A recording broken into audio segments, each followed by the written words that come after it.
7 bilhões de habitantes no planeta, os desafios e as responsabilidades do discípulo de Jesus em um mundo cada vez mais populoso, é o nosso tema nessa manhã. E eu começo essa mensagem falando das previsões para os próximos anos, né? Porque os estudiosos, né, e as previsões demográficas dão conta, nos informam que até o ano 2050 nós teremos 9,3 bilhões de pessoas habitando esse planeta. E no final do século que nós estamos, serão aproximadamente 10 bilhões de pessoas no planeta Terra. Que coisa interessante, né? Sabemos que tanta gente, e é interessante porque isso se materializa na prática todos os dias. Vai ao banco para você ver. Vai aqui no centro da freguesia, uma loja que abriu ali chamada Emagal, sei lá, né? Uma loja de utensílios. Vai nessas lojas, sobretudo, né, nessa virada de ano, ou então quando você começa a ter que comprar material escolar, e você vê que de verdade esse negócio está crescendo. Cada vez mais esse mundo vai se tornando cada vez mais populoso. Os lugares começam a se tornar cada vez mais concorridos. Cada vez mais você tem um número maior de pessoas no mesmo espaço. Cada vez mais você precisa disputar um espaço, 1 metro quadrado que seja, para você estar em determinados lugares. Porque cada vez mais, é impressionante, as grandes cidades, os grandes centros vão ficando abarrotados. Olhem para a freguesia, olhem para esse bairro que nós estamos aqui, inseridos nele. Olha para a quantidade de empreendimentos imobiliários. Olha para a quantidade de salas comerciais que vão sendo lançadas a cada mês. É interessante, não sei se é jogada ou não, o cara faz o lançamento, daqui a pouco ele bota ali, né, esgotado, sei lá, não tem mais, né, tá tudo vendido. É verdade, Marcelo? É verdade. O cara lança hoje, ou antes do lançamento está vendido, não tem mais. Eu fico pensando, como será a freguesia daqui a 10 anos? Eu saio 5 horas, 5h15 da tarde para pegar as minhas filhas na escola, aqui na rua Araguaia, o carro para. Graças a Deus que agora a escola vai ficar, ou melhor, a escola vai ficar do lado da igreja, a igreja do lado da escola. Vou deixar o carro na garagem da igreja e vou a pé pegar as crianças. Vai facilitar muito a minha vida, porque cada vez mais os grandes centros estão ficando abarrotados de gente. Agora, 7 bilhões de pessoas no planeta, daqui a pouco serão 9,3 bilhões, daqui a pouco 10 bilhões de pessoas no planeta. Meus irmãos, é interessante porque essa frase que eu captei esses dias na internet: o mundo e seus 7 bilhões de habitantes formam um conjunto complexo de tendências e paradoxos, mas o crescimento demográfico faz parte das verdades essenciais em escala humana, em escala mundial. Não tem jeito, né? É isso que vai acontecer daqui para frente. Cada vez mais nosso planeta vai se tornando inabitável, por assim dizer. E aí não tem jeito. Quem disse isso foi o Gock Daniels, representante do Fundo das Nações Unidas para a População nas Filipinas. Agora, inevitavelmente, nós vamos encontrar inúmeros problemas no mundo altamente populoso. Se não, vejamos alguns desses problemas essa manhã. O primeiro deles é a fome. Não tem alimento para todo mundo. Não terá alimento suficiente para saciar a fome de todas as pessoas no planeta. Tem gente que vai continuar morrendo de fome, porque não dá conta. 7 bilhões de pessoas extraindo recursos naturais do planeta. É impressionante, porque quanto mais populoso o nosso mundo, sobe cada vez mais o número, aumenta cada vez mais o número de pessoas que vivem na solidão. Uma coisa que eu vi uma especialista dizendo, é interessante porque, por mais que os grandes centros estejam cada vez mais populosos, cresce o número de pessoas solitárias. Que contrassenso! Cresce o número de pessoas que vivem, os núcleos vão se tornando cada vez menores. Pessoas que vivem sozinhas, casais sem filhos, casais com apenas um filho. Que coisa interessante, né? E as pessoas vão vivendo numa espécie de solidão, cercadas de gente. Tem gente que sai para trabalhar de manhã, acorda sozinha, toma café da manhã sozinha, desce no elevador, às vezes lotado do seu prédio, mas não dá bom dia para ninguém, entra no seu carro de 8 lugares, sozinha, vai para o trabalho, fica lotado de gente, conversa com várias pessoas, fecha negócios, janta sozinha num restaurante, vai para casa e dorme sozinha. Um mundo altamente populoso, população crescendo e pessoas solitárias. É um problema dos nossos dias. Avançando um pouco mais, vivemos num mundo cada vez mais acelerado. Já viu? Cada vez mais você está correndo. Olha, impressionante. Mas depois que inventaram esse negócio aqui, ó, a vida da gente mudou. Depois que inventaram o celular, e aí veio iPad, iPhone, né, essas coisas todas da vida, telefone, smartphone, você está sempre conectado.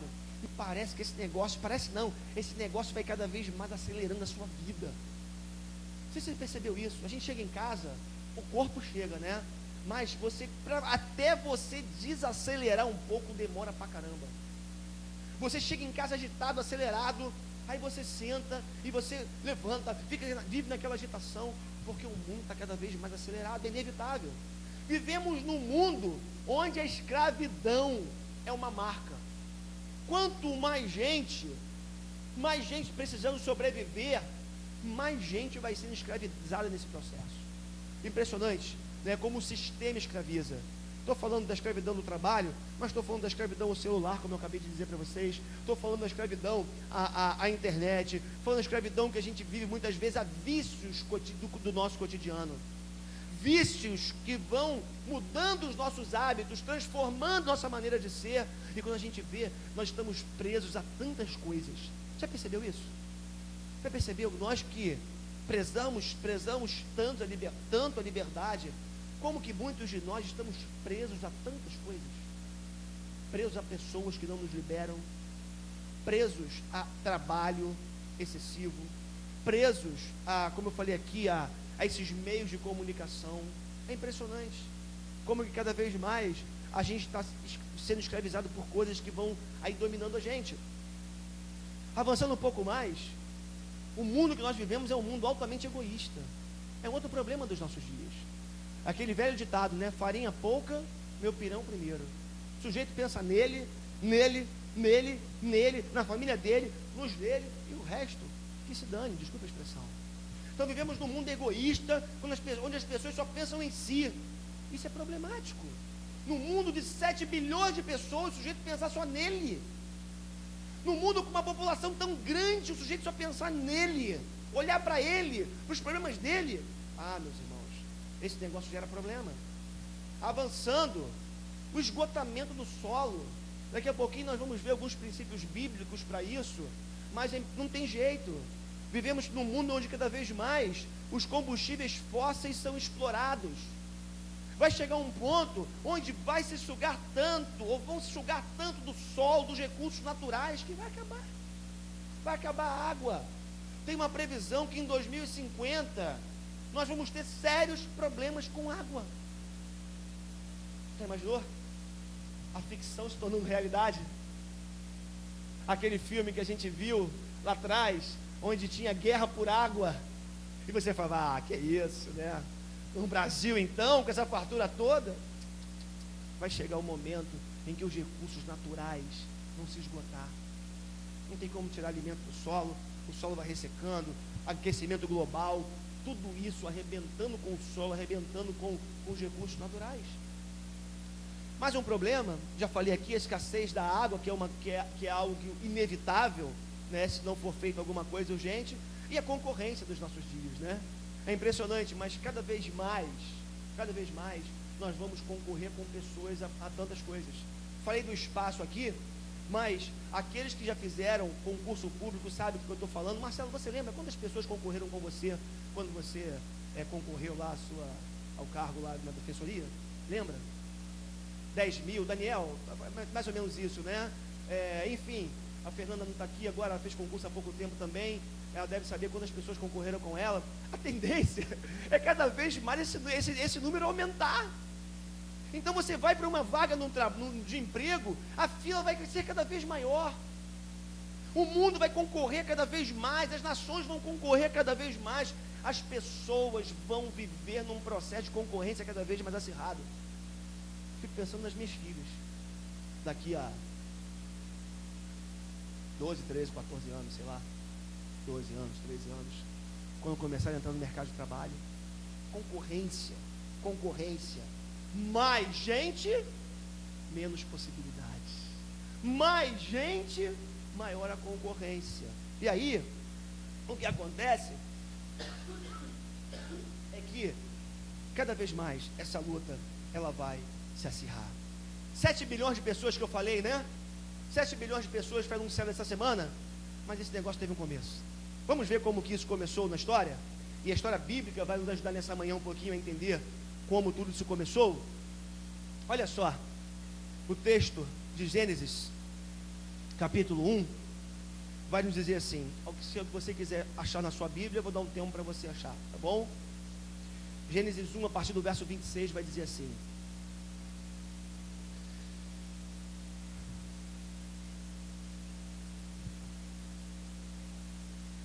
então disse Deus, façamos o homem à nossa imagem, conforme a nossa semelhança, domine ele sobre os peixes do mar, sobre as aves do céu, sobre os grandes animais de toda a terra e sobre todos os pequenos animais que se movem rente ao chão. Criou Deus o homem à sua imagem, a imagem de Deus o criou, homem e mulher os criou. Deus os abençoou e lhes disse: sejam férteis e multipliquem-se, encham e subjuguem a terra, dominem sobre os peixes do mar, sobre as aves do céu e sobre todos os animais que se movem pela terra. Disse Deus: eis que lhes dou todas as plantas que nascem em toda a terra e produzem sementes, e todas as árvores que dão frutos com sementes. Elas servirão de alimento para vocês. E dou todos os vegetais como alimento, e tudo que tem em si fôlego de vida. A todos os grandes animais da terra, a todas as aves do céu, e a todas as criaturas que se movem rente ao chão. E assim foi. E Deus viu tudo o que havia feito, e tudo havia ficado muito bom. Passaram-se a tarde e a manhã, este foi o sexto dia. Esse texto de Gênesis capítulo 1 nos traz o relato do início da humanidade. Quando Deus cria o homem, cria a mulher, e Deus dá a eles uma incumbência de se unirem, estarem juntos e encherem a terra. Impressionante como que eles obedeceram direitinho, né? Deus falou para eles, né? Encham a terra. 7 bilhões hoje. Encham a terra. Hoje, o mundo está aí com 7 bilhões de pessoas. E Deus falou para eles: olha, subjuguem os animais, subjuguem a terra, dominem sobre toda a criação inferior, e vocês vão ter a minha presença com vocês. Essa era a promessa de Deus para a vida deles. Agora, quando nós olhamos para esse texto, e tem uma palavrinha que é tão cara nos nossos dias, que é a palavrinha sustentabilidade, ou a palavra sustentabilidade, mas nós encontramos princípios de sustentabilidade, que são princípios de sustentabilidade material, de sustentabilidade emocional e, sobretudo, de sustentabilidade espiritual. O que Deus estava dizendo para o homem e para a mulher naquele contexto era o seguinte: se vocês cumprirem o que eu estou mandando vocês fazerem, se vocês me obedecerem, se vocês andarem nos meus caminhos, essa tal sustentabilidade do planeta, que envolve a material, a emocional e a espiritual, será garantida para vocês. Agora, o que vocês precisam fazer é o seguinte: vocês precisam observar os meus mandamentos, observar o que eu estou mandando vocês fazerem. E esse texto que nós lemos, ele traz alguns princípios, algumas verdades que são importantes no que diz respeito a essa sustentabilidade que eu estou falando para vocês. Primeira coisa que eu encontro aqui é a manifestação do caráter de Deus. Olha que coisa interessante. Deus fala assim: então disse Deus, né, o texto diz: façamos o homem à nossa imagem, conforme a nossa semelhança. Olha que coisa bonita. Deus cria o homem, cria a mulher, mas Deus coloca a sua imagem e semelhança na sua criatura. Sabe qual era o propósito de Deus ao fazer isso? Deus queria que o seu caráter santo se manifestasse nas suas criaturas. Deus queria que o seu caráter santo, puro, verdadeiro, imaculado, se manifestasse na sua criação. É por isso que ele fala: vou colocar a minha imagem e a minha semelhança no homem, que foi feito, que é a minha criatura. É interessante, porque o propósito de Deus, ao dar mandamentos para o homem, ao dar mandamentos para as suas criaturas, não era porque Deus era um ser carrasco, tirano, mandão. Não, Deus sabia que há princípios, há mandamentos que produzem vida e revelam o seu caráter na humanidade. Sobretudo, quando Deus dá mandamentos ao homem, o propósito principal de Deus era produzir vida e manifestar o caráter dele na sua criação. Os mandamentos de Deus têm esse objetivo, irmãos. Os mandamentos de Deus produzem vida e revelam aquilo que Deus é. Então, quando eu me encontro, por exemplo, lá em Êxodo capítulo 20, quando eu vou para Êxodo capítulo 20, os 10 mandamentos, o que eu percebo claramente é Deus dando uma diretriz para o povo de Israel. Êxodo capítulo 20, ali você encontra Moisés sobe ao monte Sinai e recebe as tábuas da lei, os mandamentos de Deus. O que Deus tinha por objetivo ao fazer isso? O objetivo de Deus era o seguinte, como eu já falei para vocês: a vida dele fluiria para as suas criaturas, fluiria para o seu povo, e ao mesmo tempo o seu caráter seria revelado. Vamos visitar rapidamente Êxodo capítulo 20? Deus fala assim para o povo: não tem outros deuses. Por quê? Porque Deus sabia o seguinte: Deus sabia que Ele, como Ele é a fonte de vida, somente da presença dEle o seu povo teria vida. Então Deus fala: se vocês querem viver, não tem outros deuses. Se vocês querem ter vida em abundância, não tem outros deuses. É o que Deus estava falando para o seu povo.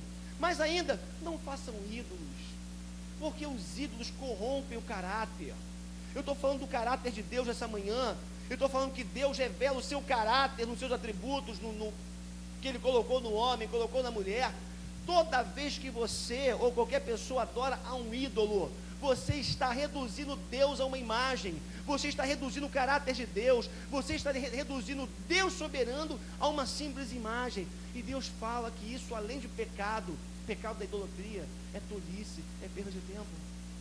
Imagina, esses dias, em outubro, tem aparecido aquela coisa toda, as grandes procissões, o sujeito carrega naquele peso, aquela estátua imensa. O outro saiu da Bahia, andando pela estrada, veio da Bahia até Aparecida com uma cruz arrastando, pagando uma promessa, não sei. Queridos, no mínimo é esforço desnecessário, no mínimo é perda de tempo, sem falar do pecado da idolatria. Mas Deus falou mais: não tomem o nome de Deus em vão. Aquela coisa de você fazer chacota com o nome de Deus, usar o nome de Deus à toa, né? Não ter o temor e a reverência que Deus exige que se tenha com relação ao nome dele.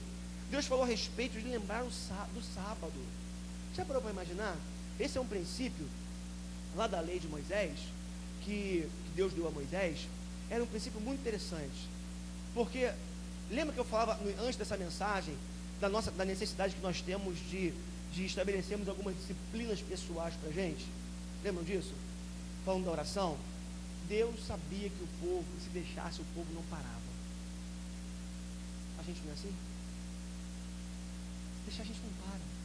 A gente trabalha de segunda a segunda. A gente aceita todos os compromissos que nos sobrevêm. E Deus está falando para o povo: lembre do sábado, porque o sábado vai ser libertador na vida de vocês. Pastor, então quer dizer que eu não vou mais trabalhar no sábado, o dia de sábado é santo? Não. Passando para o Novo Testamento, pegando os princípios do Novo Testamento, aplicando a nossa realidade, o que Deus está dizendo para você é: pare. Não importa se vai ser na sexta, no sábado, no domingo, na segunda. Pare um pouco. Tira um pouco os olhos de você. Olhe para Deus. Sabe por que tem muita gente fartando por aí? Porque não para. Sabe por que tem muita gente estressada, que é um cavalo, desculpa a expressão, dentro de casa, dando patada em todo mundo?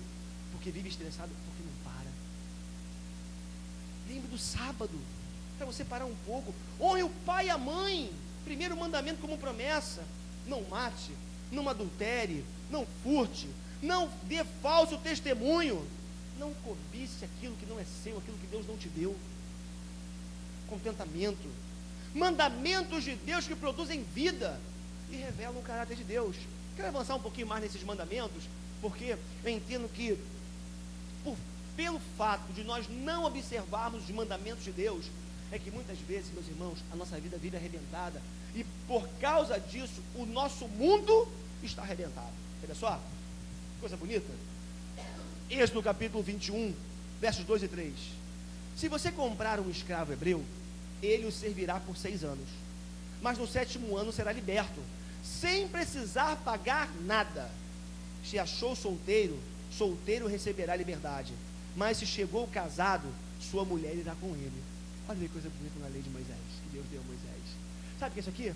É um princípio de justiça. Deus está falando, se você comprar um escravo hebreu, ele vai servir você por 6 anos, mas ele vai ter que ser liberto, porque ninguém pode ser eternamente escravo de ninguém. Você vai ter que dar liberdade para o teu escravo.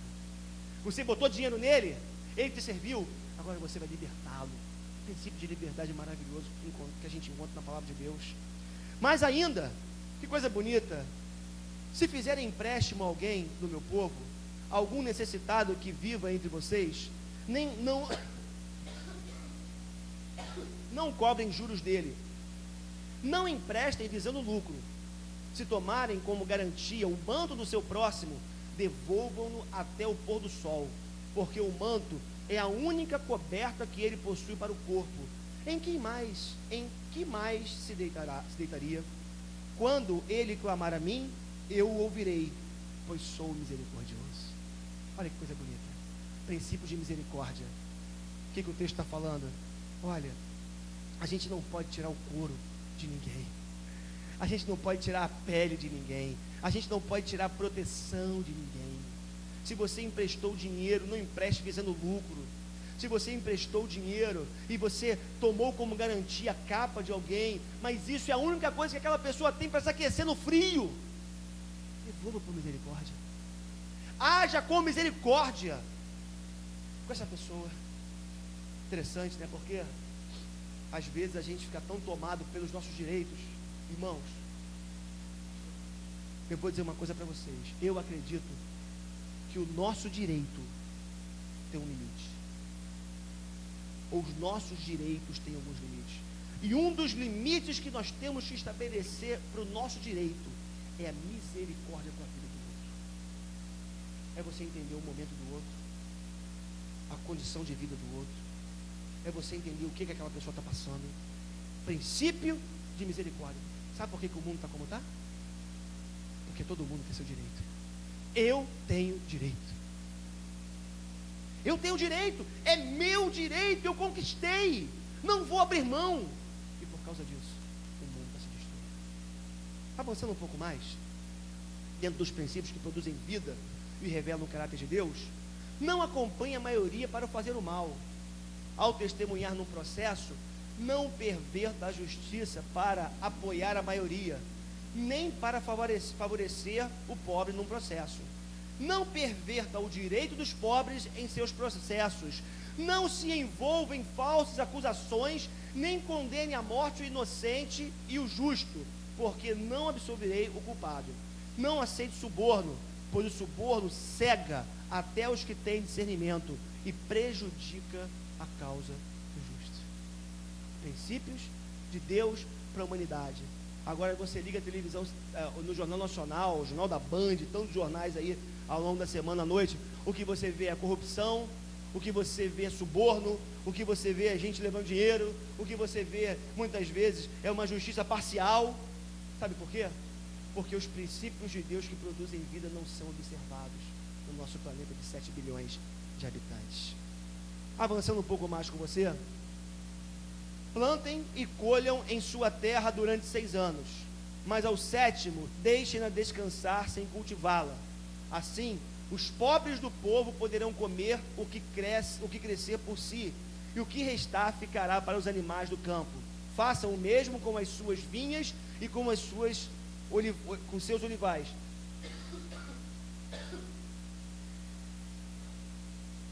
Em 6 dias façam os seus trabalhos, mas no 7º não trabalhem, para que o seu boi e o seu jumento possam descansar, e o seu escravo e o estrangeiro possam ou renovem as suas forças. Olha que coisa bonita, gente, conta a palavra de Deus.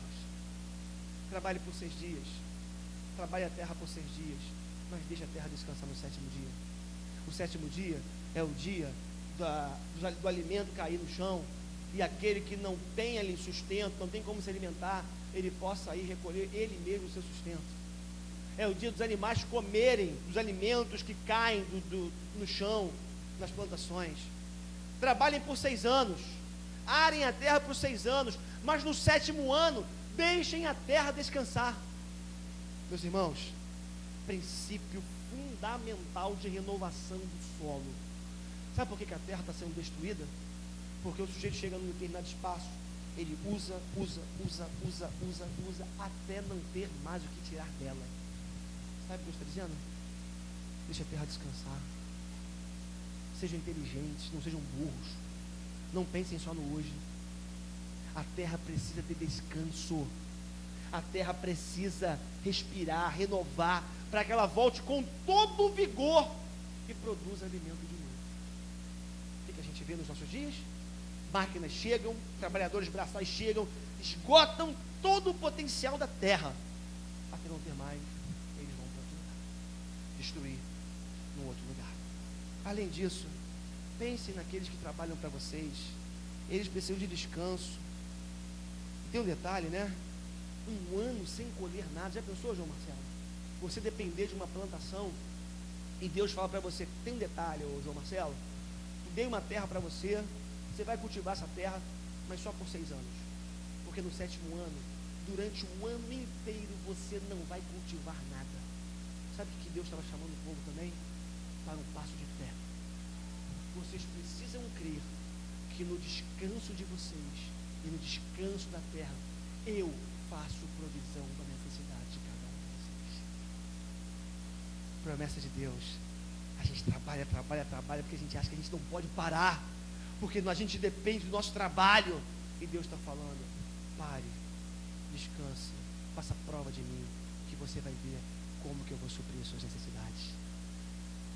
Avançando um pouco mais, vimos em primeiro lugar, que Deus revela o seu caráter por meio de mandamentos que produzem vida, mas nós vemos também nesse primeiro texto inicial que nós lemos, nosso texto base, que foi o texto onde tudo começou, onde a humanidade começou, a copreservação da espécie humana. Olha para cá, preste atenção, a vontade de Deus é a copreservação da espécie humana, ou seja, um compromisso meu e seu, de investirmos na vida um do outro, investirmos na vida das pessoas que estão lá fora, para que haja uma copreservação da espécie.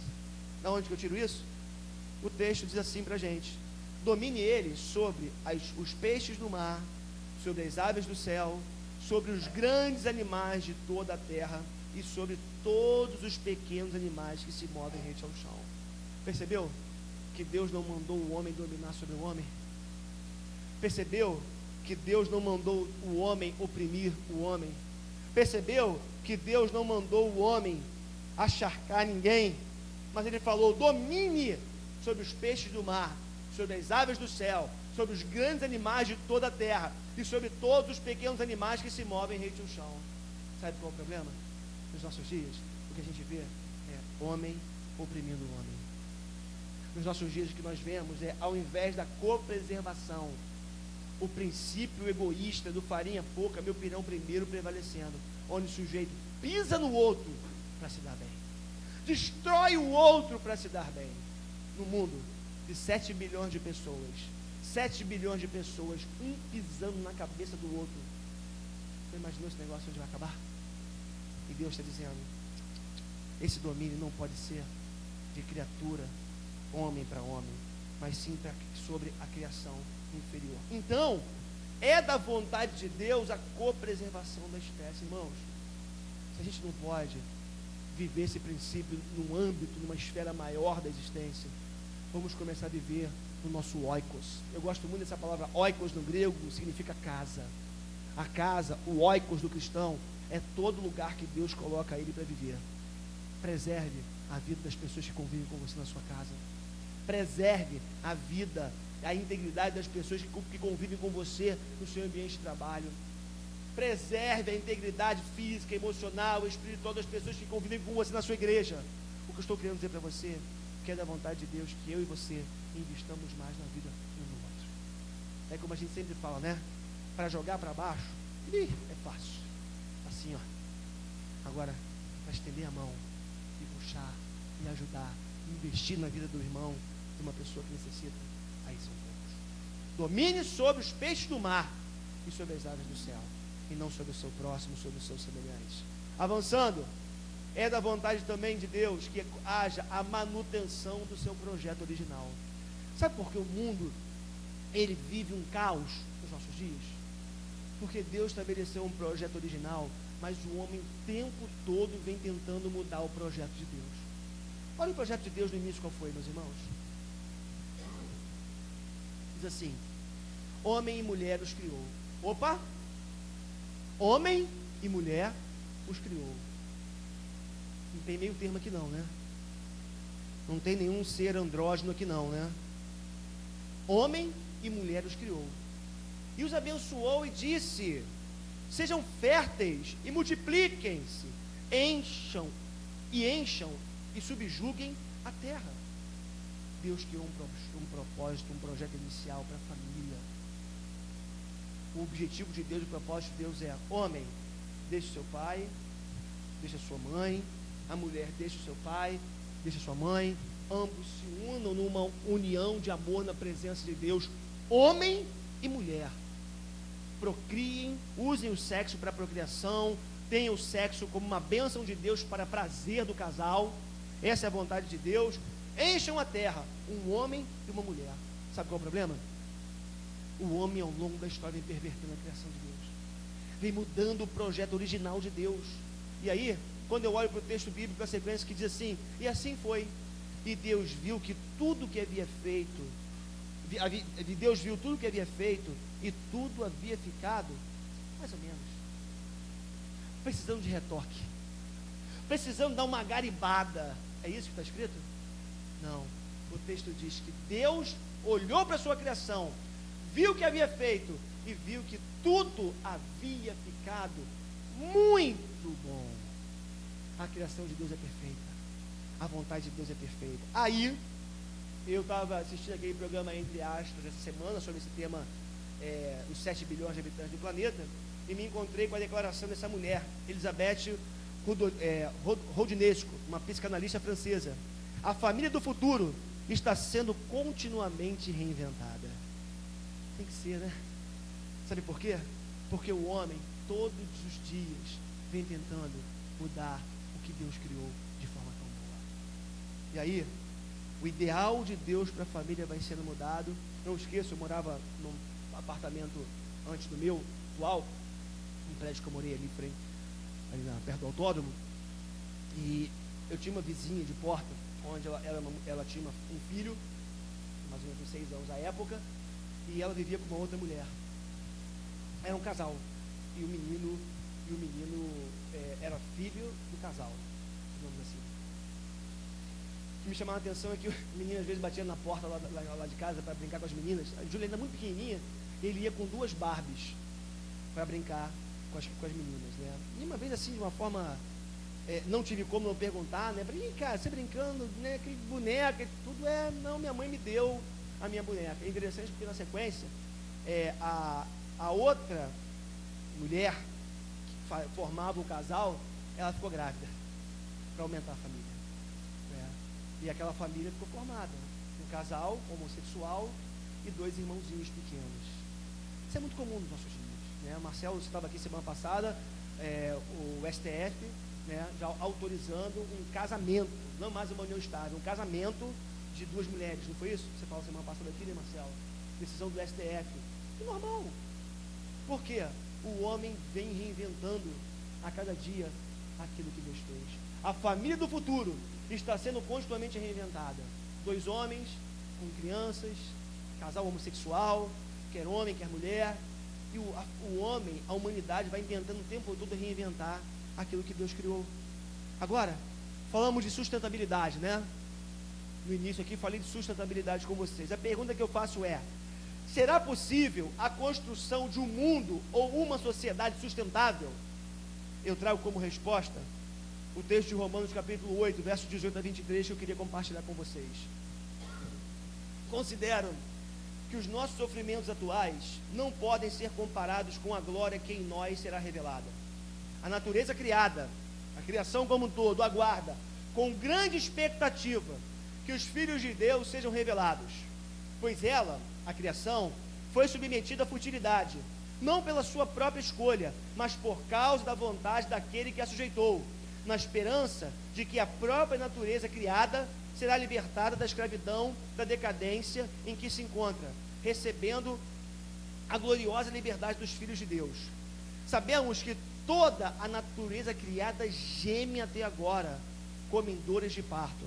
E não só isso, mas nós mesmos que temos os primeiros frutos do Espírito, gememos interiormente, esperando ansiosamente nossa adoção como filhos, a redenção do nosso corpo. Sabe o que Paulo está falando? Resumindo as palavras de Paulo, Paulo não é nem um pouco otimista com relação ao futuro do mundo. Paulo está dizendo que a natureza geme, a criação que foi formada por Deus geme, aguardando a redenção, porque essa criação, essa natureza, esse mundo foi submetido à futilidade, ele está se autodestruindo. E Paulo vai dizer o seguinte: nós que temos as primícias do Espírito, nós que somos salvos em Cristo Jesus e aguardamos a plenitude dessa salvação, que acontecerá com o retorno de Cristo, aguardamos ansiosamente a nossa redenção. Sabe por quê? Porque Paulo já sabia que viver nesse mundo caído, para o crente sobretudo, se faz algo altamente impossível. Irmãos, o que Paulo está dizendo, eu compartilho da ideia dele, como não iria compartilhar? O que Paulo está dizendo é o seguinte: nós como cristãos precisamos viver nesse mundo, mas com os olhos focados na eternidade. Nós vivemos aqui, comprometidos aqui como cidadãos desse planeta, desse mundo, da nossa nação, mas nós precisamos entender que, sobretudo, antes de tudo, nós somos cidadãos do reino de Deus, e é isso que precisa fazer a diferença na nossa vida. Sabe qual é a vontade de Deus nesse sentido? O fortalecimento de uma sociedade marcada pelos valores do reino de Deus. Deus chamou a mim e chamou a você para que nós intensificássemos o fortalecimento dessa sociedade, não marcada pelos princípios humanos caídos, que levam à destruição, mas focada nos valores do reino de Deus. Agora, como que eu posso me engajar nessa nova sociedade? Em primeiro lugar, indo na contramão dos aspectos pecaminosos da nossa cultura. Isso é muito importante. Você precisa entender, eu preciso entender, que conquanto estejamos aqui, vivendo essa vida aqui, nós não podemos pactuar com os aspectos pecaminosos da cultura. Perceba que eu não disse que toda a cultura é pecaminosa. A cultura foi dada por Deus. A cultura é uma bênção que Deus nos dá. Alguém já disse, eu li essa semana, um autor que ele dizia o seguinte: a cultura é a moldura que envolve a nossa existência. A nossa vida acontece dentro de uma moldura. Que susto, é só o gelo, gente, calma, é só o gelo do refrigerante. A nossa vida, parece uma metralhadora, né? A nossa vida, ela acontece dentro de uma moldura chamada cultura. Não tem como nós vivermos fora da cultura. Agora, toda cultura possui aspectos pecaminosos, e são esses aspectos que eu e você temos que evitá-los. E olha aqui o que a palavra de Deus vai nos ensinar também nessa manhã. Não se amoldem ao padrão deste mundo, mas transformem-se pela renovação da sua mente, para que sejam capazes de experimentar e comprovar a boa, agradável e perfeita vontade de Deus. Paulo escrevendo na sua carta aos Romanos. Olha só o que ele vai dizer: não se amoldem ao padrão deste mundo, ou seja, não comprem para a vida de vocês os aspectos pecaminosos de uma cultura, mas se deixem transformar pela renovação da mente de vocês. para que vocês sejam capazes de comprovar a boa, perfeita e agradável vontade de Deus. Mais ainda, quem conheceu a mente do Senhor para que possa instruí-lo? Nós, porém, temos a mente de Cristo. Olha que coisa linda Paulo está falando. Irmão, você tem que ter a mente de Cristo. Somente tendo a mente de Cristo, uma mente renovada pelo Espírito Santo de Deus, uma mente comprometida com os princípios do reino de Deus, você vai poder fazer frente aos princípios, aos valores caídos do nosso mundo e do nosso tempo. Avançando ainda mais, em 2 Timóteo capítulo 3, versos 12 a 14, Paulo vai dizer o seguinte: de fato, todos os que desejam viver piedosamente em Cristo Jesus serão perseguidos. Contudo, os perversos e impostores irão de mal a pior, enganando e sendo enganados. Não é assim que esse mundo de 7 bilhões de pessoas vive? Quanto a você, porém, permaneça nas coisas que aprendeu e das quais tem convicção, pois você sabe de quem o aprendeu. Olha que coisa linda. Quanto a você, porém, em algumas versões Paulo vai dizer assim: tu, porém, diferente do mundo, diferente desse sistema de valores caído, diferente dessa onda que o mundo segue, você que é um discípulo de Cristo, que tem a mente renovada, você que foi lavado pelo sangue do Cordeiro, tu, porém, permaneça nas coisas que aprendeu e das quais tem convicção, pois você sabe de quem o aprendeu. Irmãos, em nome de Jesus, nós como cristãos precisamos aprender a viver de acordo com as nossas convicções. Sabe por que um muçulmano, um radical muçulmano, um xiita daqueles lá, ele pega cerca o seu corpo com uma bomba, ou com bombas, vai para um lugar e detona aquele explosivo e se mata e mata um monte de gente, porque ele caminha por convicções loucas, mas convicções. Irmãos, em nome de Jesus, nós como cristãos, como discípulos de Cristo, se nós quisermos fazer diferença desse mundo caído, nós vamos ter que aprender a viver pelas nossas convicções cristãs, arraigadas profundamente em nós, é o que vão fazer diferença na nossa vida. Guarde isso. Vivemos aqui com os pés firmados nas estradas da história, mas com os olhos focados na eternidade. Eu estou aqui, eu tenho compromissos, eu sou um cidadão da República Federativa do Brasil, eu tenho que pagar os meus impostos, eu tenho que ser um bom pai, um bom marido, um bom cristão, um bom amigo, eu tenho que cumprir com todas as minhas obrigações, os meus deveres. Vou caminhar com meus pés fincados nas estradas da história, da melhor forma possível, mas os meus olhos têm que estar focados lá na eternidade. Eu estou aqui, mas olhando lá na frente, porque, como alguém já disse, como a palavra de Deus nos ensina, nós estamos nesse mundo, mas nós não somos daqui. Nós somos cidadãos do reino dos céus. Amém, queridos? Você é um cidadão do reino dos céus. Por isso, não aposte todas as suas fichas nessa existência. Não ache que você tem que ser totalmente feliz e brigar nessa vida por tudo, para ter as coisas, para conquistar, reduzindo a tua existência a 70, quem sabe 80, 90 anos de vida, e só. Viva aqui, mas com os olhos focados na eternidade. Como me engajar? Mais ainda, olha só que coisa bonita Jesus falou em Mateus capítulo 5, verso 13. Vocês são o sal da terra. Vocês são sal para a humanidade. Mas se o sal perder o gosto, deixa de ser sal e não serve para mais nada. É jogado fora e pisado pelas pessoas que passam. Vocês são a luz do mundo. Não se pode esconder uma cidade construída sobre um monte. Sabe o que Jesus está falando? Nós temos que fazer diferença nesse mundo. Irmão, você é nova criatura, eu sou nova criatura. Você tem a mente de Cristo, eu tenho a mente de Cristo. Se nós quisermos de verdade estarmos engajados nesse processo, nesse projeto de Deus, da construção ou do fortalecimento de uma nova sociedade, focada em valores espirituais, valores do reino de Deus, nós temos que entender o nosso papel na história. Jesus disse: vocês são o sal da terra e vocês são a luz do mundo. Sabe como é que você e eu, nós podemos ser sal da terra e luz do mundo? Estendendo a mão para quem tem necessidade, estendendo a mão para quem precisa, estendendo a mão para quem tem fome, estendendo a mão para quem precisa da sua ajuda, precisa de uma palavra, precisa de um conforto, precisa de uma oração, precisa de um prato de comida. É assim que a gente é luz e sal. Nós somos sal e luz também, cumprindo o nosso papel de preservação desse planeta.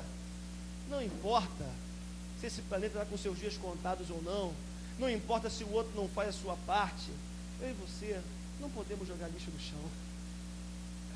Ah, meus irmãos, outro dia eu estava passando de carro, uma cena, um carro caro, um carro importado, eu já contei isso aqui, uma mulher possivelmente trocou fralda da criança, do carro, ela fez assim com a fralda descartada, na Ayrton Senna, aí a fralda bateu no chão, né, no asfalto, e foi esfarelando, e saindo aquele monte de coisa da fralda, e ficou lá.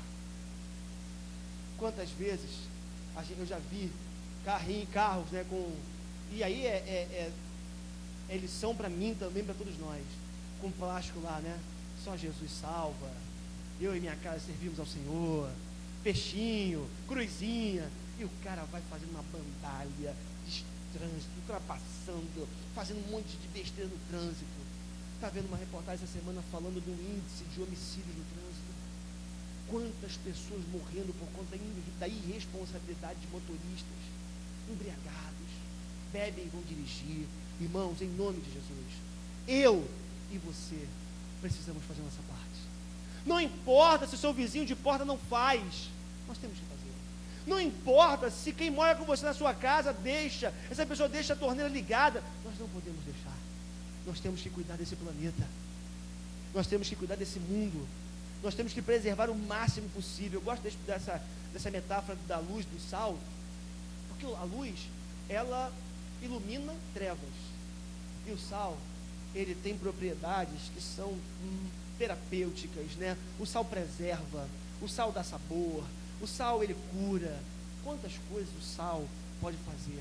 E Jesus falou: vocês são o sal desse mundo, hajam diferente, façam diferença.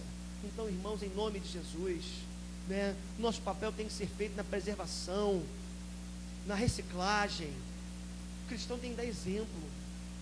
É impressionante porque às vezes você vê, né, os espíritas sendo muito mais exemplares no comportamento, na vida diária, no cotidiano, que nós cristãos. A gente faz besteira em cima de besteira, a gente não tem compromisso com as pessoas que sofrem, não temos compromisso com a preservação do planeta e por aí afora. Nós temos que ser luz e sal nesse mundo. Olha que coisa interessante. Oded, não sei pronunciar o sobrenome, não sei se é francês, que é da Secretaria Executiva do Instituto São Paulo Sustentável. O consumo das pessoas terá que sofrer uma mudança radical. Um outro especialista falou o seguinte, que se o mundo inteiro consumisse como nos Estados Unidos, teria que haver 6 planetas Terra para dar conta de ter recursos naturais suficientes para bancar o consumo de toda a população. Se toda a população consumisse igual aos Estados Unidos. Queridos, nós temos que rever o nosso consumo. Temos que rever coisas que compramos e não usamos. Temos que rever desejos que temos, que acabam, né, destruindo vidas, destruindo esse sistema, ajudando a destruir o sistema que está aí. O nosso consumo vai ter que mudar. Teremos que adotar um estilo de consumo sustentável. Nossas futilidades terão que acabar. Não tem jeito. Ou isso acontece, ou nós vamos acelerar cada vez mais a destruição do nosso planeta. Como me engajar? Por fim, para fechar essa mensagem dessa manhã, então ele disse: vão pelo mundo inteiro e anuncie o Evangelho a todas essas 7 bilhões de pessoas. Jesus falou em Marcos 16:15: vão pelo mundo inteiro e anuncie o Evangelho a todas as pessoas. Sabe como é que você se engaja, meu irmão? No fortalecimento dessa nova sociedade espiritual marcada pelos valores do reino de Deus, cumprindo o ídolo de Jesus. Eu li essa semana que apenas 1/3 da população mundial é cristã. E quando falamos população cristã, não estou falando de evangélicos que vão à igreja dominicalmente. Eu estou falando de uma fatia também, que, como o Orlando gosta de dizer, é católico de IBGE, né, Orlando? que está lá na estatística, mas não vai à igreja, que não tem intimidade com Deus, que não busca a Deus, que não conhece o plano da salvação. 1/3 apenas desses 7 bilhões são cristãos. E mesmo assim, quantas pessoas não tiveram um encontro genuíno com Cristo? O que eu estou querendo dizer é que existem pelo menos, fazendo aqui um cálculo na minha cabeça rápido aqui, pelo menos 5 bilhões e meio de pessoas a serem alcançadas pelo Evangelho de Jesus. Irmãos, Jesus disse: vão pelo mundo inteiro e anunciem o Evangelho a todas as pessoas. Lembra que eu falei no início que a população mundial de 7 bilhões já sofre com fome e vai sofrer com sede? Sabe o que eu queria que eu e você pudéssemos perceber também nessa manhã, já caminhando para o final, para a conclusão dessa mensagem? É que não só sede e fome material, mas sede e fome espiritual tem sido uma marca desse mundo de 7 bilhões de pessoas. Pessoas que não têm Deus, que não conhecem o Evangelho, que não têm esperança, que reduzem a existência apenas a esse lado, essa vida, a esse lado da história, que não conhecem a eternidade em Cristo Jesus. É papel meu, é papel seu, levar o Evangelho de Jesus para essas pessoas. Então, você quer se engajar com essa sociedade criada por Deus, que tem como marcas, sobretudo, esse desejo, essa vontade de propagar o Evangelho de Jesus, levando salvação para aqueles perdidos? Eu quero te dizer nessa manhã que Deus está nos chamando para fazermos diferença nesse mundo tão altamente populoso. Deus está nos chamando nessa manhã para contribuirmos com a preservação do nosso planeta, não na perspectiva de apostarmos todas as fichas aqui, mas sabedores, como eu já falei para vocês, que estamos comprometidos sim com a preservação desse planeta, com a vida das pessoas, no investimento nas vidas, mas sabedores que a nossa pátria, sobretudo, é uma pátria celestial. Estou aqui comprometido como cidadão, mas olhando para a eternidade, porque essa é a vontade de Deus para a nossa vida. Vamos ficar de pé, em nome de Jesus.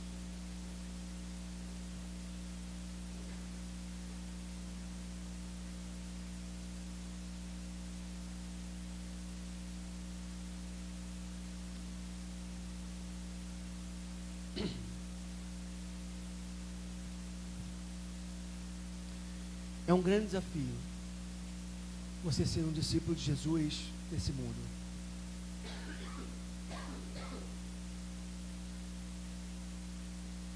As profecias bíblicas com relação ao fim dos tempos são claras.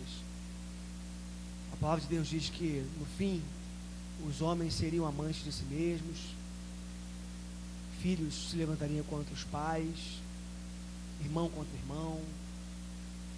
A Bíblia fala de um mundo caótico. Não se iluda. Não quero aqui ser profeta do caos, mas olhando para aquilo que a Bíblia fala, cada vez mais nós temos que estar focados na eternidade. Porque é bom viver aqui.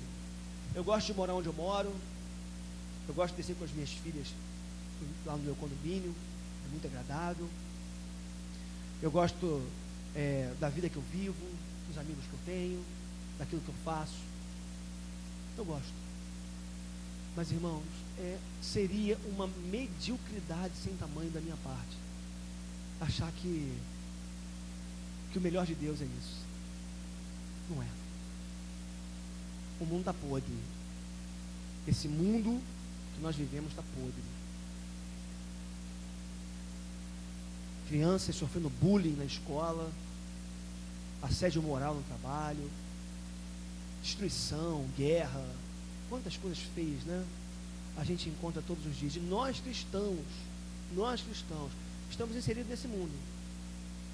Por isso, viva com toda integridade como discípulo de Jesus. Faça a sua parte, mas entenda em nome de Jesus. Estou sendo repetitivo, redundante essa manhã. Entenda em nome de Jesus. Você é um cidadão do reino dos céus. Você está aqui de passagem. Você não é daqui. E quando você tem isso claro na sua mente, você vive melhor. Você vive com um senso de missão. Você está no seu trabalho, mas conectado com as pessoas ali, comprometido em fazer essa palavra, essa mensagem ser propagada. Você vive comprometido em abençoar vidas, investir na vida do outro, porque você tem senso de missão. Eu quero orar por você e por mim nessa manhã. Eu quero pedir que Deus nos ajude. Deus nos ajude.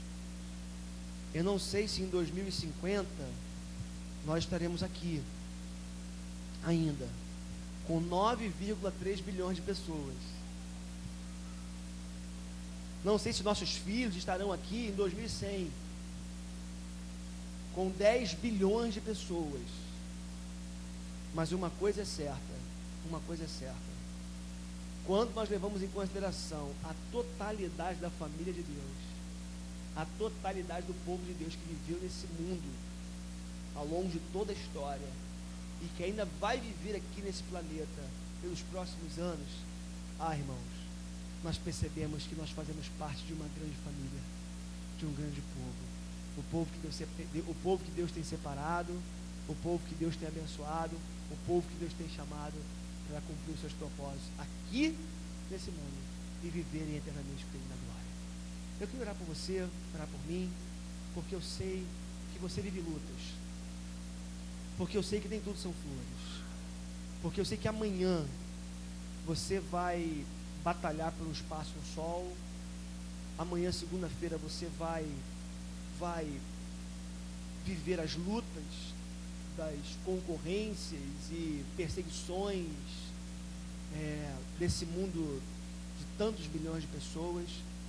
Eu quero orar pela sua vida, pedir que Deus derrame graça sobre você, que Deus te fortaleça, que Deus te ajude a viver a espiritualidade que foi proposta por nós aqui no início desse culto hoje, que Deus possa te ajudar a ser um cristão, a ser um discípulo de Jesus, que faça diferença onde Deus tem colocado você para existir.